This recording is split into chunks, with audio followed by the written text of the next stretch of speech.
Բարև ձեզ հարգելի հայրենակիցներ, ես Մարատ Հակոբյանն եմ Կիևից։ Այսօր Ուկրաինա-Ռուսաստանի լայնածավալ ներխուժման 1554-րդ օրն է։ Մենք շատ պոզիտիվ նորություններ ունենք, սկսած Պուտինի տանջանքներից, ով ոչ մի կերպ չի կարողանում կապիտալիզացնել Կիևին հասցված իր հիստերիկ հարվածը, որի վրա ըստ տարբեր գնահատականների ծախսել է 360 միլիոնից մինչև 1 միլիարդ դոլար, ու վերջացրած այսպես կոչված Զանգեզուրի միջանցքի թաղումով, չէ՞ որ նախորդին Ռուբիոն եւ Միրզոյանը ստորագրեցին համապարփակ ռազմավարական գործընկերության կանոնադրությունը եւ ոչ միայն դա, Երևանն ու Վաշինգտոնը նաեւ համաձայնեցրել են համագործակցությունը քրիտիկական միներալների ոլորտում եւ Հարավային Կովկասով անցնող տարանցիկ զարգացումը։ Հիմնական հուշագրից բացի կողմերը կնքել են շրջանակային հուշագիր քրիտիկական միներալների եւ հազվագյուտ մետաղների արդյունահանման եւ վերամշակման վերաբերյալ, ինչպես նաեւ ռազմավարական համագործակցության համաձայնագիր Թրամփի ուղի հանուն միջազգային բարօրության TRIP նախագծի շրջանակներում ստորագրման արարողության ժամանակ Միրզոյանը հայտարարեց, որ Հայաստանն ու Ամերիկան անցել են երկկողմ հարաբերությունների պատմական աննախադեպ փուլի։ Ես ցիտում եմ այս արտահայտությունը, որովհետեւ կիսում եմ այս համոզմունքը, իրոք շատ կարևոր փուլում ենք հայ-ամերիկյան հարաբերությունների, իդեպ համաձայնագրի տեքստում ի թիվս այլ բաների ընդգծվում է, որ Հայաստանը պահպանում է ինքնիշխանությունն ու վերահսկողությունը իր տարածքում գտնվող սահմանների, այդ թվում սահմանային անցակետերի նկատմամբ, իսկ դա նշանակում է ռազմավարական հաղթանակ թուրք-ադրբեջանական հավակնությունների նկատմամբ, որոնք հրահրվում էին նաև Մոսկվայի կողմից, այսուհետև յուրաքանչյուրին, ով կպնդի Զանգեզուրի միջանցք ձևակերպումը, կարելի է համարել օտարի շահերին ծառայող սուբյեկտ, բայց ոգեշնչման հետ մեկտեղ մենք պետք է զգոն լինենք, ոչ Թուրքիան, ոչ Ադրբեջանը եւ առավել եւս ոչ Մոսկվան բաց չեն թողնի ամենաչնչին թուլացումը, որպիսի նորից կենթանացնեն Հայաստանի տարածքում էքստրատարածքային միջանցք ստեղծելու իրենց երազանքները, այնպես որ ուրախացանք եւ անցնենք առաջ ուշադիր աշխատելով մեր հայրենիքի Հայաստանի ամրապնդման վրա, չմոռանանք նաեւ, որ Ադրբեջանը դեռ պետք է հիմնավորի միջանցքի տնտեսական նպատակահարմարությունը, ես այս մասին բազմից եմ խոսել, չեմ կրկնվի, պետք է Ալիևը գտնի լուրջ հիմքեր, որպեսզի ստանա իրական ամերիկյան ներդրումներ։ Ստացվում է, որ քանի դեռ Ուկրաինան բարի դրոնների օգնությամբ խլում է Ռուսաստանի ցամաքային այսպես կոչված միջանցքը դեպի Ղրիմ, Ամերիկան ու Հայաստանը զրոյացրեցին Զանգեզուրի միջանցքի ողջ հայեցակարգը, որի մասին երազում էին ինչպես Պուտինը, այնպես էլ Էրդողանն ու Ալիևը։ Ռուսական ռազմական Z քարոզիչները խոստովանում են, որ ուկրաինական դրոնները ավելի արագ են ընդլայնում խոցման գոտին, քան ռուսական բանակը առաջ է շարժվում ռազմաճակատում։ Նրանց խոսքով Դոնեցկի եւ Դոնեցկի մարզի օկուպացված հատվածի այն շրջանները, որոնք նախկինում հարաբերականորեն անվտանգ էին համարվում, օկուպանտների կողմից արդեն մի քանի ամիս է գտնվում է մշտական սպառնալիքի տակ։ Z վայենկորները տագնապ են հնչեցնում, որ իրավիճակը մոտ է քրիտիկականին։ Նրանց կարծիքով ներկա իրողությունների պարադոքսն այն է, որ ճակատային գիծը շարժվում է զգալիորեն ավելի դանդաղ, քան հակառակորդը, այսինքն մենք ընդլայնում եւ խորացնում ենք դրոններով ռուսների թիկունքին հասցվող ակտիվ վերահսկվող խոցման գոտին, օրինակ Դոնեցկի եւ մարզի գրավված հատվածի այն շրջանները, որոնք օկուպանտների կողմից հարաբերականորեն անվտանգ էին համարվում, արդեն մի քանի ամիս է ինչ այդպիսին չեն։ Թշնամու ռազմական մեկնաբանների զգացողություններով այս միտման պահպանման դեպքում առաջիկա ամիսներին իրավիճակը կարող է մոտենալ քրիտիկականին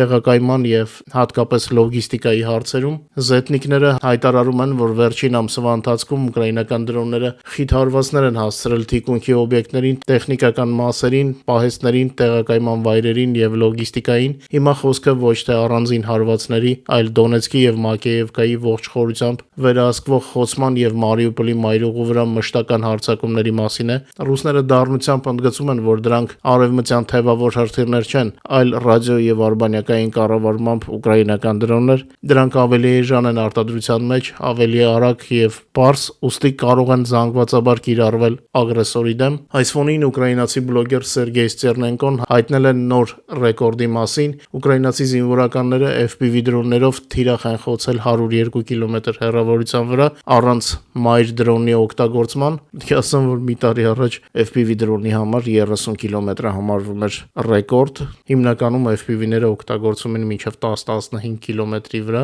իսկ հիմա 102 կիլոմետր անցել են մեր FPV փոքր դրոնները։ Ռուսական զորքերի համար սա նշանակում է թիկունքի կտրուկ վատ թարացում, եթե միտումը պահպանվի, տեղական տեղակայման պահեստների եւ լոգիստիկայի հետ կապված խնդիրները կարող են քրիտիկական դառնալ արդեն առաջիկա ամիսներին, ռուսական ռազմական բլոգերները նշում են, թե Մոսկվայում այս խնդիրը դեռ ոչ միայն չեն լուծում, այլև նույնիսկ չեն գիտակցում։ Այստեղ ես համաձայն չեմ, որովհետեւ ռուսները ինչպես միշտ փորձում են կիսաճշմարտություն ասել, Մոսկվայում շատ լավ էլ դա հասկանում են եւ խոճապի մեջ են։ Կիևին հասցված հիստերիկ հարվածի պատճառներից մեկը հենց դա էր, որի ժամանակ Ռուսաստանը ծախսեց գրեթե 700 օդային խոցման միջոց եւ չկարողացավ խոցել ոչ մի ռազմական օբյեկտ, չկարողացավ նույնիսկ մեկ շաբաթով հետաձգել որևէ զինատեսակի ուկրաինական արտադրությունը։ Ստացավ ընդամենը այրվող մի քանի պատկեր, որով փորձեց մի կողմից հանգստացնել իր բնակչությանը, մյուս կողմից ահուսարսափ տածել արևմուտքի վրա, բայց ինչպես տեսնում ենք, դա չհաջողվեց։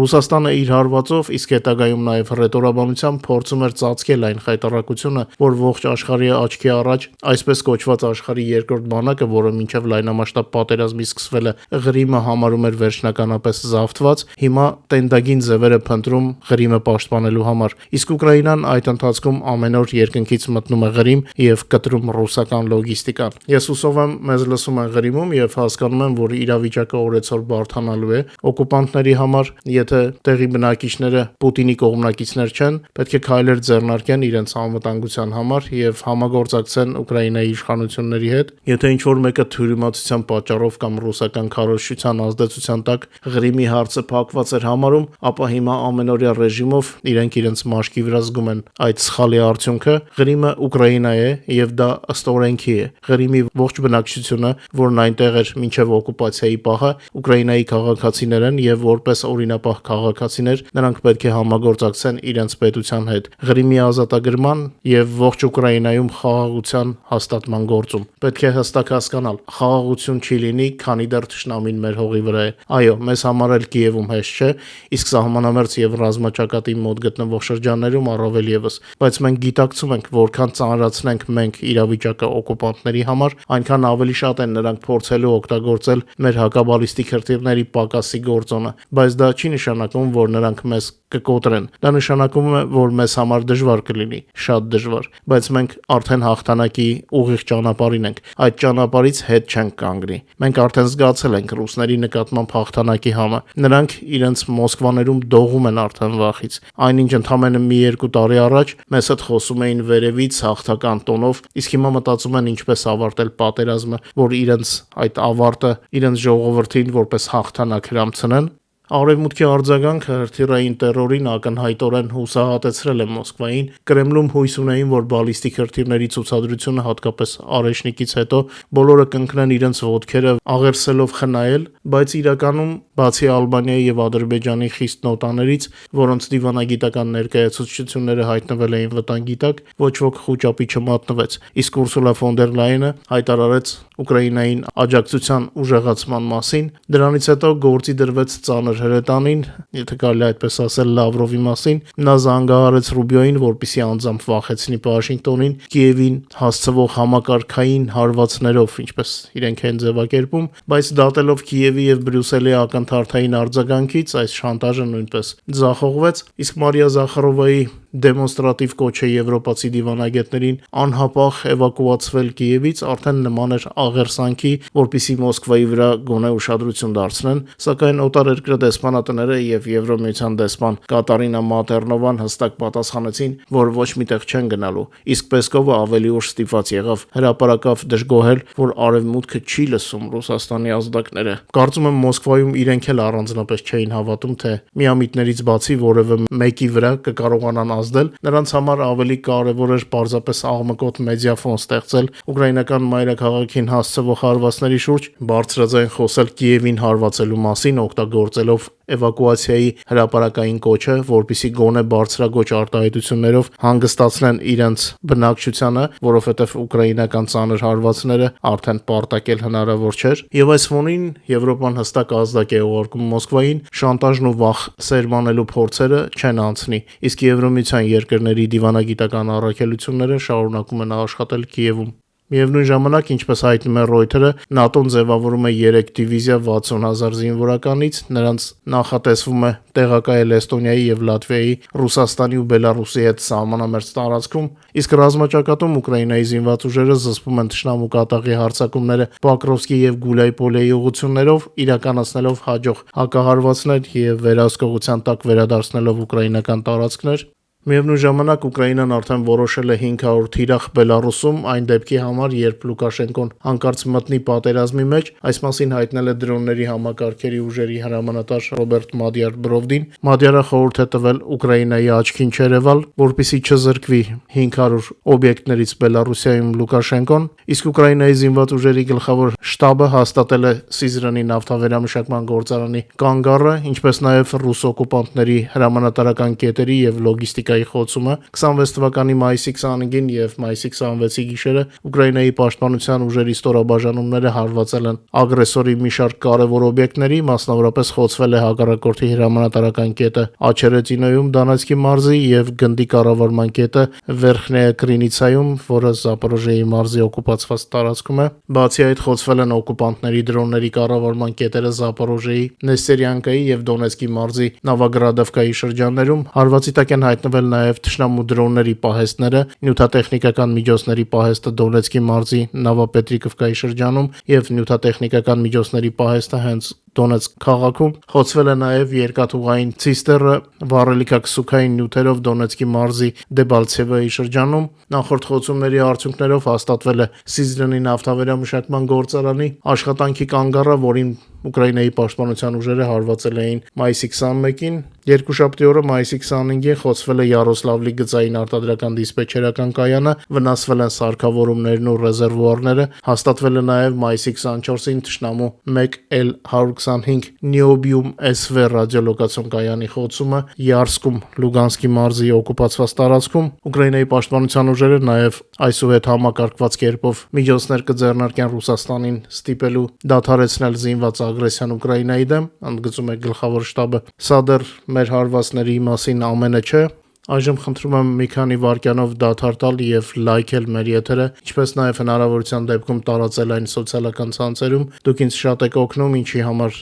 ձեզ շատ շնորհակալ եմ։ Ձեր աջակցությունը լայքերի եւ տարածումի տեսքով շատ զգալի է, ինչի համար շատ շնորհակալ եմ ձեզ։ Հասանք մարտական թվերին, ռազմաճակատում ակտիվ մարտական գործողությունները շարունակվում են, անցած 2 օրվա ընթացքում այնտեղ տեղի ունեցել 563 մարտական բախում, որոնց արդյունքում Ռուսաստանը կորցրել է ևս 2010 զինվոր եւ 3887 միավոր տեխնիկա, հրթիռ, տրանսպորտ եւ սպառազինություն, իսկ Պուտինյան բանակի ընդհանուր կորուստների թիվը 22 թվականի փետրվարից մինչև այսօր Ուկրաինայի գլխավոր շտաբի տվյալներով, ինչը հաստատվում է լուսանկարահանման եւ տեսանկարահանման տվյալներով, հասել է 1,258,950-ի։ Ռելիզները ձեր էկրաններին են, ամենաակտուալը աջ կողմինն է։ Մայիսի 26-ի երեկոյան եւ մայիսի 27-ի գիշերը Ուկրաինայի պաշտպանության ուժերը գրոհել են ռուս օկուպանտների տարբեր ռազմական եւ ռազմավարական օբյեկտներ, ինչպես օկուպացված տարածքներում, այնպես էլ բուն Ռուսաստանում։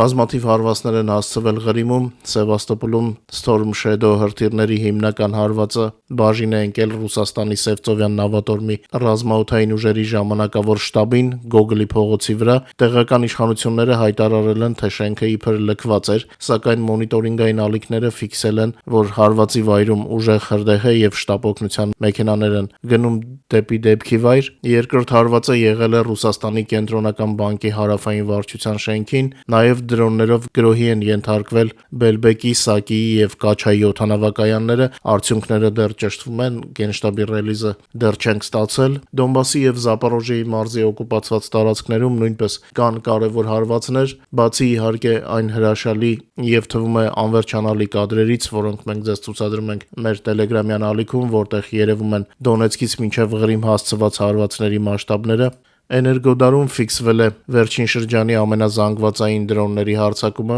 մոտ 50 պայթյուն է տեղի ունեցել, մասնակիորեն խաթարվել է էլեկտրամատակարարումը, Դոնեցկի եւ Մակեևկայի պահեստներին հասցված հարվածների մասին տեղեկությունները հաստատվում են պարտիզանական շարժումները եւ տեղական մոնիտորինգային ալիքները։ Ուկրաինայի գլխավոր շտաբի պաշտոնական հաշվետվությունը մեր եթերի պատրաստման պահին դեռ չկա։ Դե գիտեք, Գենշտաբը մինչև վերջնական չճշտի, տեղեկատվություն չի տալիս, իսկ կադրերը կարող եք դիտել մեր Telegram-յան ալիքում, QR կոդը ձեր էկրաններին է, ովքեր դեռ չեն բաժանորդագրվել, բաժանորդագրվեք եւ վայելեք, կադրերը շատ են։ Դարձյալ բաժին է հասել նաեւ Туапսեին, դրոնները գրոհել են Ռոսնեֆտի նավթավերամշակման գործարանը եւ ծովային տերմինալը միավորող համալիրը, ֆիքսվել է մասշտաբային հրդեհ։ Կրասնոդարի երկրամասի իշխանությունները հաստատել են բռնկումը, հայտարարելով, թե տերմինալի տարածքում այրվել են դրոնների բեկորներ, դա իրենց մոտ բացարձակապես միայն բեկորներ են, սա իրենց ռետորաբանությունն է։ Հիշեցնեմ, որ Туапսեին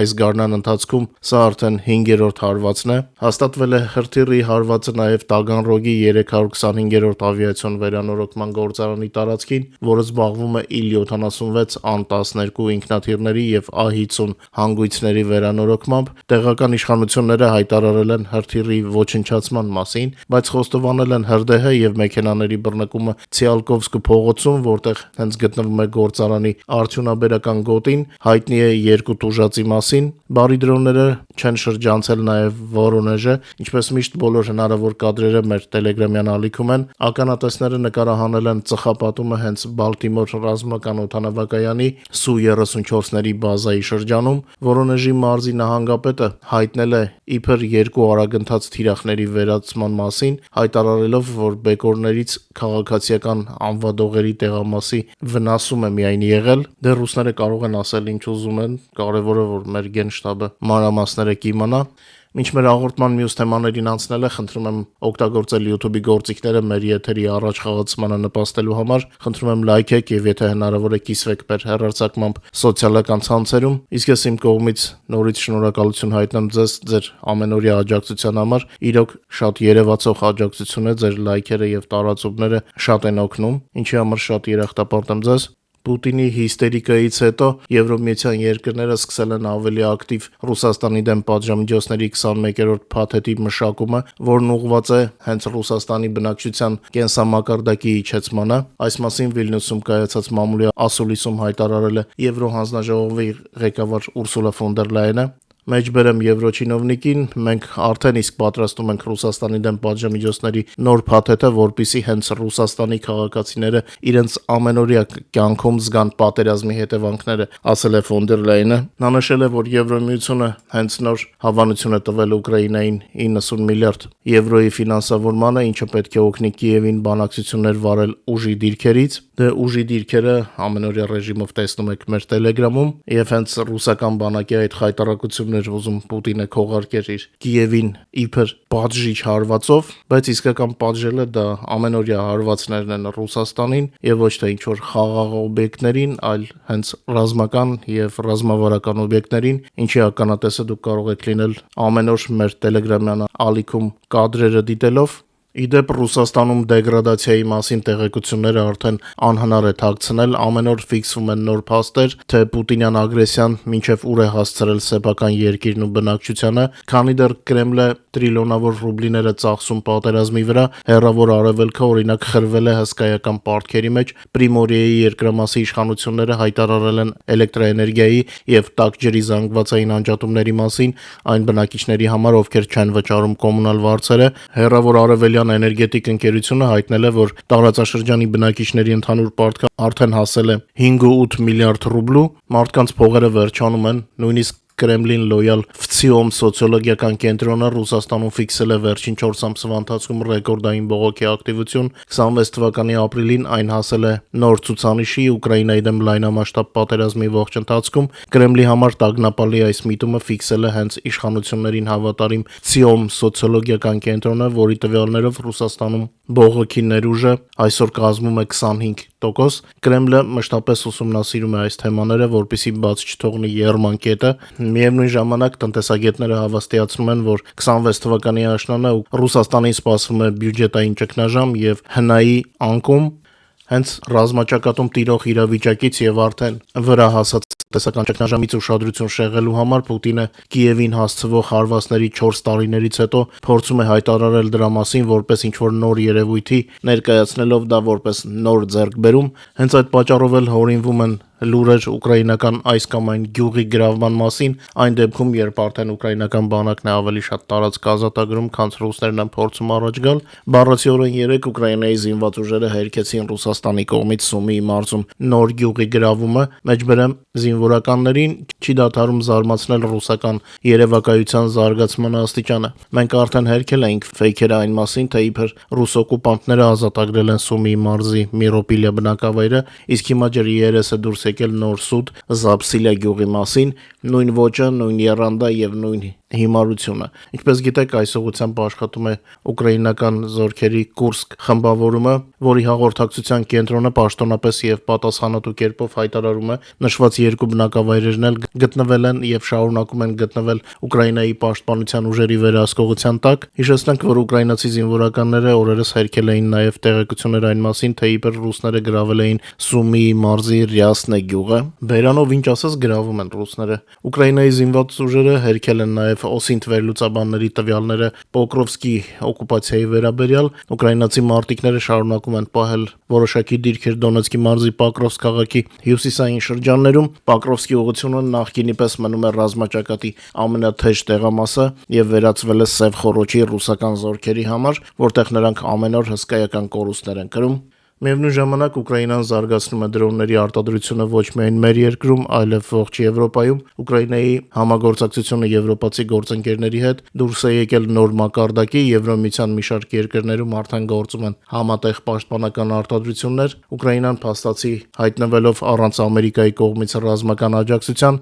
Եվրոպայում ծավալում է դրոնների եւ պաշտպանական տեխնոլոգիաների համատեղ արտադրություն։ Կիևի ձեռնարկությունների հսկայական ցանց է ստեղծվել մի շարք երկրներում։ Ուկրաինան Եվրոպայում կառուցել է իր դրոնների արտադրության ամբողջական ցանց։ Համագործակցության համակարգը հետևյալն է. Ուկրաինան տրամադրում է մարտական փորձն ու մշակումները, իսկ եվրոպական երկրները ֆինանսավորումը, տեխնիկական հզորություններն ու հասանելիությունը շուկաներին։ Զուգահեռ ընթացքով ոչ վաղ անցյալում հայտնվեց եւս մի նախաձեռնության մասին, որը ստացավ Build with Ukraine կառուցիր Ուկրաինայի համար անվանումը։ Այն նախատեսում է արտադրությունների գործարկում Ուկրաինայի սահմաններից դուրս անվտանգ գործընկեր երկրներում։ Այսօրվա դրությամբ Կիևի հետ համատեղ նախագծերին մասնակցությունը արդեն հաստատել են Գերմանիայում, Մեծ Բրիտանիայում, Դանիայում, Ֆինլանդիայում, Նորվեգիայում եւ Լատվիայում։ Միաժամանակ Նորվեգիան եւ Նիդերլանդները պատրաստում են դրոնների արտադրություն, ինչպես նաեւ ընդլայնում են համագործակցությունը ռադիոէլեկտրոնային պայքարի եւ հրթիռային տեխնոլոգիաների ոլորտում,